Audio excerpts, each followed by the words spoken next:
안녕하세요. 섬의 풍수여행에 오신 것을 환영합니다. 얼마 전에 정세균 전 총리가 갑자기 총리를 그만두고 민주당 대권주자가 되기 위해서 출사표를 던진 후에 활동의 폭을 점점 넓혀가고 있는데요. 먼저 정세균 전 총리의 이력을 살펴보면 1950년 11월 5일 날 사남 3녀 중에서 셋째로 태어났다고 하는데요. 고려대학교 재학 시절에는 총학생회장으로 활동을 하였고 대학교 졸업 후에는 쌍용그룹에서 오랫동안 근무를 하였으며 김대중 전 대통령으로부터 정계 입문을 권유받고 김대중 전 대통령의 특별보좌관으로 정치에 입문하여 제15대 장수 진안무주지역 새정치국민회의 국회의원 후보로 출마하여 당선이 된 후 제20대까지 총 6선의 국회의원에 당선이 되었고 제9대 산업부 장관, 제20대 국회의장, 제45대 국무총리를 역임한 인물인데요. 이와 같이 일취월장하여 탄탄대로를 걷고 있는 것으로 판단이 되는 정세균 전 총리의 풍수는 어떠할까요? 어느 한 사람의 인생을 풍수를 통해서 엿보려면 태어난 집터와 거주부 이하의 선대묘를 반드시 살펴봐야 하는데요. 정세균 전 총리가 태어난 1950년 11월은 6.25 전쟁이 발발하고 얼마 지나지 않아서이므로 전쟁이 한창이던 때였습니다. 정세균 전 총리의 본가는 전라북도 진안군 동양면 하는길 11-3번지라고 하는데요. 정작 정세균 전 총리가 태어난 곳은 본가에서 약 25km 정도 떨어져 있는 전라북도 장수군 장계면 삼봉리 235-8번지라고 전해지고 있으며 장수에서 태어난 후 바로 본가로 돌아와 살았다고 전하는 것을 보면 동양면 능금리 본가에서 잉태를 한 상태에서 6.25 전쟁이 발발한 후 장계면 삼봉리로 피난을 갔고 피난지에서 태어난 것이 아닌가 하는 생각이 듭니다. 정세균 전 총리가 태어난 장계면 삼봉리를 살펴보면 산줄기 능선 끝자락에 자리 잡고 있지만 혈이 맺힌 명당은 아닌 것으로 판단이 되는 곳입니다. 그리고 삼봉리라는 지명답게 좌측 앞에 보이는 삼태성은 아주 귀한 사격이라 할 수 있습니다. 잉태를 한 상태에서 잠시 떠났다가 다시 돌아와 어린 시절을 보낸 본가가 자리 잡고 있는 곳의 위성사진을 살펴보면 이곳에 세운 산봉우리에서 집터 방향으로 뻗어내리는 산줄기가 있다는 것을 알 수가 있습니다. 즉 본가는 북서쪽에 기부한 산봉우리를 등지고 술자 진양으로 지은 집인데요. 좌측에서 흘러나와 집터 앞을 휘감고 돌아나간 후에 북동쪽에서 흘러오는 구림천과 합수를 이뤄 남서쪽으로 빠져나가는 득소의 수세를 이루고 있으므로 아주 좋은 수세를 이루고 있다고 할 수 있습니다. 또한 좌측에서 달려와 앞에 기부한 산봉우리를 안산으로 삼고 있는데요. 앞에 우뚝 선 산봉우리를 기점으로 좌우로 날개를 펴듯이 팔을 벌려 안아주는 듯한 형상이므로 길격의 안산이라고 할 수 있습니다. 그리고 본가 뒤편으로 뻗어내리는 산줄기와 집터를 살펴봤을 때 집 뒤편으로 경사를 이루면서 뻗어내리던 산줄기가 평평한 땅과 맞닿는 부분, 즉 읍내 양수처에 본가가 자리 잡고 있는 것으로 판단이 되었는데요. 이는 음양의 법칙에 부합하는 것으로 본가 안채에 혈이 맺혀 있는 것으로 판단이 되었습니다. 따라서 정세균 전 총리는 이 집에서 잉태할 당시에 생계에 영향을 받고 자랐을 것으로 판단이 되고 또한 전쟁이 끝나고 다시 돌아와 어린 시절을 보낼 때도 명당의 기운을 흠뻑 받고 자라 군계 일학이 될 수 있는 원천의 자질을 갖춘 것이 아닌가 싶습니다. 이제 정세균 전 총리의 선대묘를 살펴보겠습니다.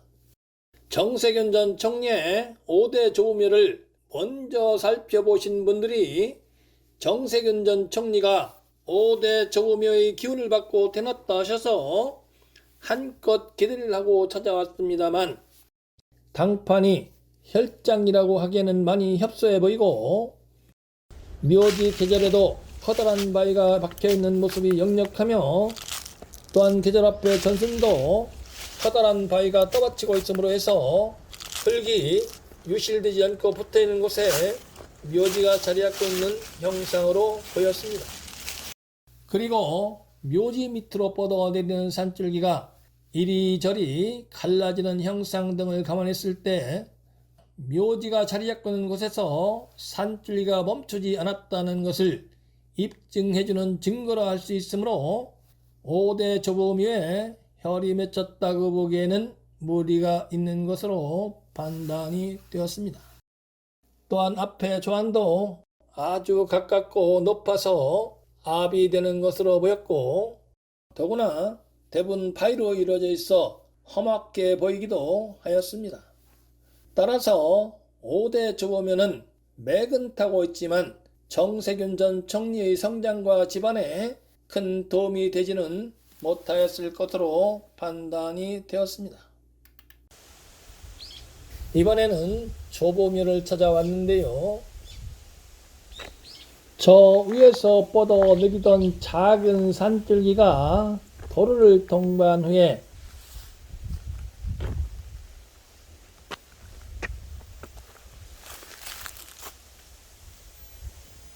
밑으로 살짝 내려앉은 곳에 묘지가 자리잡고 있는 형상입니다.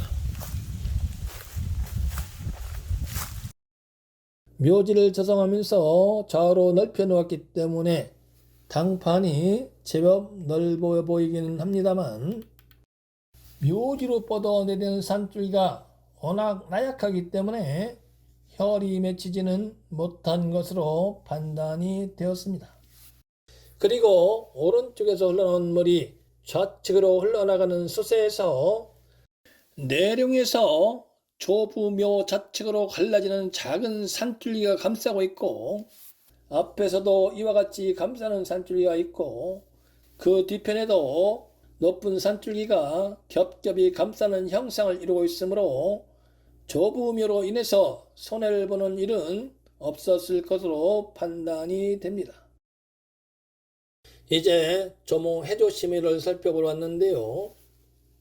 조모면은 이곳으로 뻗어내리는 산줄기 좌측 측면에 자리 잡고 있습니다. 묘지 좌측과 우측 계절의 높낮이를 살펴봤을 때 좌측 계절은 흙을 돋워서 높여서 만들었고 우측 계절은 본 땅을 오히려 파내서 낮춰서 만들어 좌측과 우측 계절이 평을 이루게 하였습니다. 이런 형상은 산줄기 등성이를 태우지 못한 곳에 묘지를 조성할 때 나타나는 형상입니다. 따라서 조모면은 산줄기 등성이를 타지 못한 것으로 판단이 되었습니다. 그러므로 정세균 전 총리의 조모 해주 오씨묘가 정세균 전 총리나 일가에게 도움이 되었다기보다는 안 좋은 영향을 미쳤을 확률이 더 높습니다. 이제 마지막으로 부모님 묘를 찾아왔는데요. 묘지로 올라가 보겠습니다.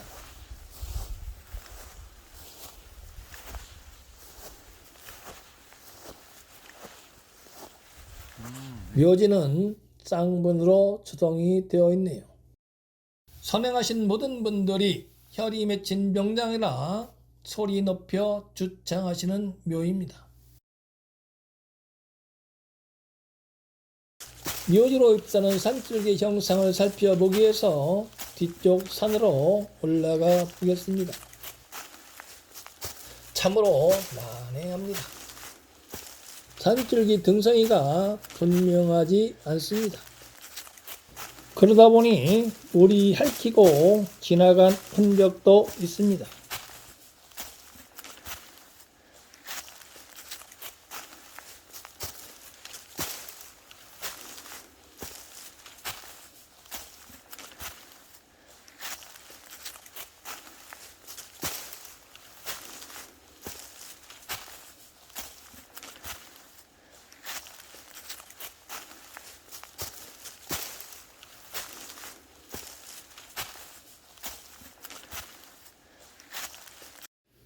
한참을 올라오면서 살펴봐도 산줄기 등성이가 오리무중입니다. 더 올라가 봐야겠습니다.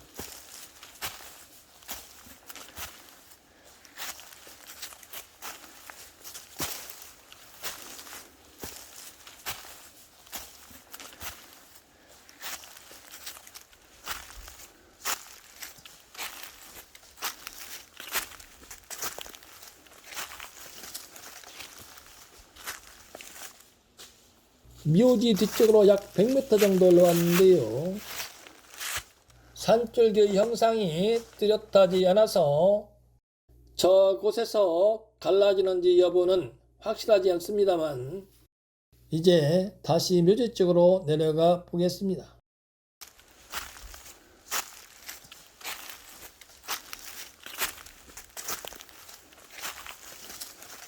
가급적 높은 곳을 따라 내려가긴 합니다만 역시 내룡의 등성이가 불분명하기 때문에 파이고 물이 흐른 흔적도 있고 어느 곳이 산줄기 등성이인지 단정을 지을 수 없을 정도입니다. 그러나 밑에서 분명히 산줄기 형상이 나타나기 때문에 땅속으로 숨은 맥이 이곳 어딘가로 뻗어내리는 것만은 확실하다고 할 수 있습니다. 이제 묘지 바로 뒷변까지 내려왔는데요. 산줄기의 형상이 뚜렷해지면서 이곳에서 좌측으로 갈라지는 산줄기가 있고 앞으로 곧장 뻗어내리는 산줄기는 정세균 전 총리 부모님묘로 입수가 되는 형상입니다. 묘지 뒤편에서 보면 묘역 당판이 제법 넓어 보입니다. 그리고 저 멀리 앞에 보이는 원조산의 산봉우리들은 덕유산 향적봉과 좌우에 기봉한 백암봉, 설천봉인데요. 만약에 부모님 묘에 혈이 맺혀 있다 하더라도 저 앞에 보이는 저 산까지 거리가 약 15km 정도로 상당히 멀기 때문에 조산의 영향을 기대한다면 먼 훗날이 될 것입니다.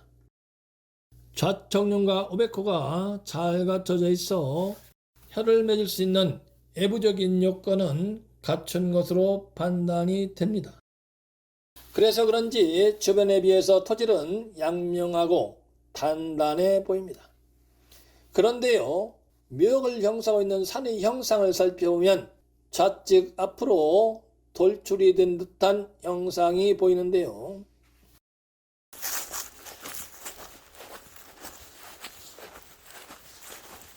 이와 같이 따라가다 보면 밑으로 뻗어 내리는 산줄기가 머리를 내밀고 있는 형상이 역력하고 이곳으로 뻗어 내리는 산줄기에 묘지가 조성되어 있기도 합니다. 정세균 전 총리 부모님 묘역을 조성하면서 이곳으로 뻗어 내리는 산줄기를 훼손해서 정세균 전 총리 부모님 묘역에서는 이곳으로 뻗어 내리는 산줄기가 어디로 뻗어 내리는지 확인을 할 수가 없는 지경이지만 현장에서 확인을 해본 바 나무를 심어놓은 이곳을 통과한 후에 뻗어 내리는 것으로 판단이 되었습니다. 그렇다고 본다면 정세균 전 총리 부모님 묘와 이곳으로 뻗어 내리는 산줄기 거리는 약 9m 정도에 불과합니다. 이는 아주 가까운 거리라고 할 수 있습니다. 이렇게 가까운 거리로 두 개의 산줄기가 뻗어 내린다면 둘 중에 어느 산줄기에도 혈이 맺힐 수가 없습니다. 즉 정세균 전 총리의 부모님 묘에 혈이 맺히려면 부모님 묘역을 중심으로 혈장이라고 할 수 있는 일정한 공간이 형성되어 있어야 하는데요. 산줄기와 산줄기 사이가 너무 가깝다 보면 혈장이 형성될 수 있는 공간이 확보가 되지 않기 때문입니다. 그리고 산줄기는 크던 작던 각자 산줄기가 가지고 있는 기운의 폭이 있고 또 산줄기와 산줄기 사이에는 두 산줄기의 경계 부분, 즉 물길이 반드시 있습니다. 그러므로 이곳으로 뻗어내리는 산줄기가 가지고 있는 기운의 벽도 있을 것이고, 또 정세균 전 총리 부모님 묘로 뻗어내리는 산줄기가 가지고 있는 기운의 벽도 있을 것이며, 두 산줄기 사이에는 물길, 즉 양쪽으로 갈라진 산줄기의 경계 부분이 있는 것입니다. 그러므로 이곳으로 뻗어내리는 산줄기가 가지고 있는 기운의 범위와 양쪽으로 갈라진 산줄기 경계 부분을 제하고 나면 정세균 전 총리 부모님 묘로 뻗어내리는 산줄기가 가지고 있는 기운의 범위는 훨씬 더 좁아진다는 것입니다. 따라서 정세균 전 총리 부모님 묘에 혈이 맺힌 명당이 될 수 있는 공간, 즉 혈이 맺혔을 때 형성되는 혈장의 공간이 부족하다고 할 수 있습니다. 그러므로 모든 사람들이 모두 명당이라고 주장하는 정세균 전 총리의 부모님 묘를 혈이 맺힌 명당으로 보기에는 무리가 있어 보입니다. 지금까지 정세균 전 총리가 잉태한 자리, 그리고 정세균 전 총리가 태어난 자리, 5대 조부모묘, 그리고 조부모묘, 부모님 묘를 살펴봤습니다만, 그 중에서 혈이 맺힌 명당은 잉태하고 어린 씨를 보낸 본가밖에 없는 것으로 판단이 되었습니다. 물론 정세균 전 총리의 증조묘와 고조부모묘를 모두 살펴보아야 음택, 즉 묘지가 정세균 전 총리에게 어떤 영향을 미쳤을지 알 수가 있을 것이므로 약간 아쉽기는 합니다. 섬의 풍수경 제45화 이낙연의 풍수, 제76화 이재명 풍수, 그리고 이번 정세균 풍수까지 민주당 대권 주자로 거론되고 있는 세 분의 풍수를 살펴보고 말씀을 드렸습니다. 물론 정세균 전 총리는 고조부모묘와 증조부모묘를 살펴보지 못하였기 때문에 이들 세 분을 단순 비교하는 것은 약간 무리가 있어 보이긴 합니다만, 현재까지 나타나 있는 세 분의 풍수를 살펴봤을 때는 모두 비슷합니다. 어떠신가요? 세 분의 영상을 다 보신 분들은 어느 분이 민주당 대선 후보가 될 것으로 보이고, 대권 후보로 선출된 분이 진짜 대권을 거머쥘 역량이 있어 보이십니까? 저는 어느 분을 특별히 편애하지도 않고 미워하는 분도 없습니다. 다만 풍수인의 입장에서 보이는 대로 진솔하게 세 분의 풍수를 평을 했을 뿐입니다. 저는 구독자님들의 의견과 현명한 판단을 존중합니다.